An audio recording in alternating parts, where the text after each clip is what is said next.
বৃহস্পতিবার সকাল থেকে আতঙ্কের পরিবেশ সৃষ্টি হয় আলিপুরদুয়ার জেলার ১ নম্বর ব্লকের জলদাপাড়া বাজার নতুনপাড়া নেপালি বস্তি এলাকায়। সকালবেলা জলদাপাড়া জাতীয় উদ্যানের জঙ্গল থেকে বেরিয়ে লোকালয়ে ঢুকে পড়ে একটি শৃঙ্গ গন্ডার। আচমকা গন্ডারটিকে এলাকায় দৌড়াতে দেখে ভয়ে ছুটোছুটি শুরু করেন স্থানীয় বাসিন্দারা। স্থানীয় সূত্রে জানা গিয়েছে, গন্ডারটি লোকালয়ের ভিতর দিয়ে দাপিয়ে বেড়ানোর সময় একটি পুকুরে পড়ে যায়। কিছু সময় পুকুরে থাকার পর সেখান থেকে উঠে আবার দৌড়তে শুরু করে।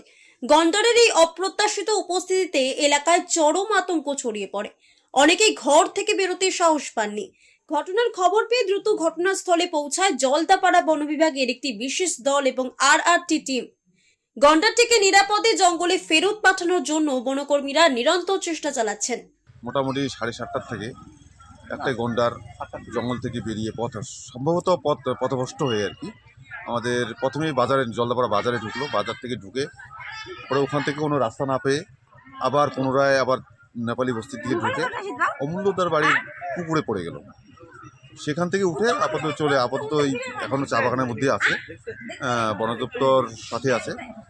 তার থেকে বেশি উৎসাহী লোক পাবলিকের যে এত চিল্লাচিল্লি, আমি পাবলিকটা যে চিল্লাচিল্লি না করে আর কি আমার পিছনেই এখন আমার পিছনেই আছে আর কি। বন দপ্তর প্রচণ্ড সহযোগিতা করছে আর কি। সকাল বন দপ্তরকে আমি ফোন করেছিলাম এবং ওরা সাথে সাথে তারা রেস্কিউ টিম নিয়ে চলে এসেছিলো। আসার পরে তখন থেকে এখন পর্যন্ত ওরা রেস্কিউ করার চেষ্টা করছে, কিন্তু ঘন কুয়াশার জন্য গন্ডারটা হয়তো মানে পথটা খুঁজে পাচ্ছে না আর কি।